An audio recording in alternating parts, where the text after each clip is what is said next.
we're going to be going through some of the exercises for someone at home to be able to measure or assess whether they've got adequate enough strength around the hips and pelvis. So we're going to go through 3 movements and see how you get on when you're doing this at home. So the first one's going to be a single leg stance, so Rosie's going to demonstrate. Single leg stance simply just means lifting one leg up off the floor, up to 90 degrees and maintaining and holding that for 10 seconds minimum if possible. So what we're looking for is that the pelvis stays relatively level, we're not dropping down on one side, we're able to keep that as neutral as possible. The knee comes relatively up, but we're not wobbling too much through the opposite foot. Excellent, and back down again. Then when we do the other side, we can measure and see. And again, just thinking about the level, Rosie's perfectly put a hand on her pelvis to see whether it's shifting or if it's dropping too much. And this is really a good indication now of the stability as you load one side of that hip and glute to see how much it's controlling it as we take that other leg up and back down. So you feel it? Yeah, so they're the things that you should be kind of feeling. Can you feel it in your bottom area as you lift that leg up? Can you feel that your pelvis is level? Have you got the control for the foot? And you may want to try things both with trainers and without trainers, with shoes and without shoes, and see how that compares. And we want to be maintaining roughly about 10 seconds minimum. And we know from a form's point of view, there's a high correlation. If you haven't got adequate balance on one leg, less than 10 seconds, you quite high risk of falling. So it gives you a good idea, and you can obviously see from side to side differences whether one side is going to be more stable than the other. So that's your first quick test, just to see something you can do on a really flat surface at your home, and a quick measure. Obviously, not whilst you're doing sorting your appliances out or doing anything. Just try and get yourself in a position where you can be focused and controlled, and you can measure yourself and time yourself. Okay, thanks.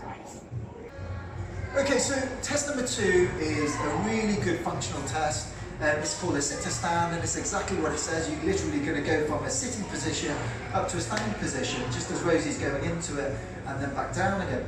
So the importance of this, really, we've talked about in the videos before. It's functional. We generally say to keep it at a height that you're generally sitting at, whether that's your dining room chair. If it's a little bit lower, great.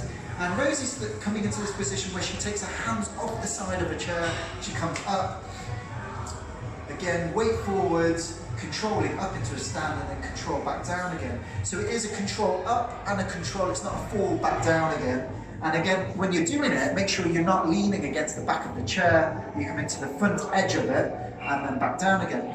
We're looking for technique-wise, what we're looking for is making sure that these knees don't deviate too much in. So again, it gives us an idea. If it's starting to come in, it gives us an idea what's happening through the hips. We want to keep these knees nice and neutral, over those second toes.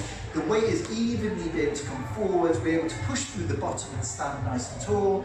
And again, on the control is the reverse. The knees stay neutral, we're coming back onto the back of the heels, and we're dropping the bottom down and staying nice and tall. So again, what you can look to do is time yourself for 30 seconds, set yourself that stopwatch. How many can you do in 30 seconds? And again, just check, it gives you an idea of how many you're managing to do in 30 seconds. It could be a really nice task if you want to improve upon this and try and get a little bit stronger just in this. You can do this on a day-to-day basis, retest yourself in a couple of weeks' time and see if that's improved. Simply doing this movement in a really controlled and thoughtful way can actually improve your functional strength just by doing the movement pattern itself. Okay, so the third one that we're going to be showing you is, again, a functional movement. Most people, when they're tying their shoelace, would maybe crouch down into this position. We're going to modify it slightly so that Rosie comes into a lunge position, and she goes down, and again goes almost like she's tying a shoelace, but doesn't have to. But again, this position, if you can look about how it's doing, it's ensuring and adapting that we're able to flex through the hip, and then as we come back up again, we're pushing through that leg and using the hips and the pelvis to push yourself back again, and again you can go back down again. So again, if you're feeling that you're struggling to get into this position, there could be elements around your hip and pelvis from a joint point of view or from a strength point of view that you're struggling to get into. So it could be that you use this as a quick test to see if you can first get into that position, And then the second one is that you could use this to try and measure and see if there's a difference between the sides of right and left, and whether just by doing this movement you can start to improve the strength around the hips and pelvis. Again, similar format to the balance test or the sit to stand. You can measure yourself in 30 seconds and see whether just by doing this movement whether that improves with time. So you can see 3 tests that we've done that you can do really quickly at home. The standing on one leg, the sitting up off the bench, and going into this kind of lunge position to test the hip and muscles around the pelvis. There are 3 things that you can do at home. There are things that you can time, measure yourself and practice upon to try and improve upon. There's lots of other things that we do as physiotherapists and as trainers to try and really work out what is specific about your hip and pelvis and what you may need to work on.